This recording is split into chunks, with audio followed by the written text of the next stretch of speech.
Kapag 30 plus na yung edad mo, kailangan mo na marinig ang mga bagay.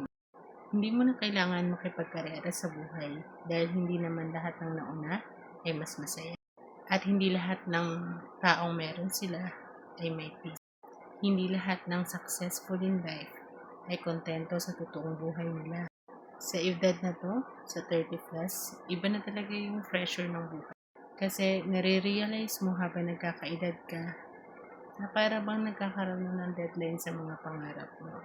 Minsan, pakiramdam natin na para bang nahuhuli na tayo. Lalo pag nakikita mo na lahat ng nakapaligid sa iyo ay umaandar. Pero ikaw, parang naka-stuck. Hindi mo na nakikita na yung ibang tao mabilis nga umangat pero hindi nila alam kung paano sila mananatiling buo. Kaya wag mo palaging ikumpara ang sarili mo sa nararating ng ibang tao. Dapat alam mo na habang hinahabol mo ang timeline ng iba, nawawala naman yung peace mo. At dun mo lang maiintindihan na habang nagkakaedad tayo, saka mo lang marirealize hindi mo kailangan mauna sa lahat para maging successful sa buhay.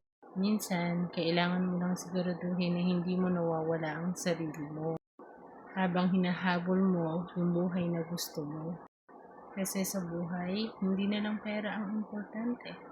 Ang importante yung peace, direction, at yung mga taong totoo sa'yo. Ang importante ay yung totoong masaya ka sa buhay na unti-unti mong binubuo.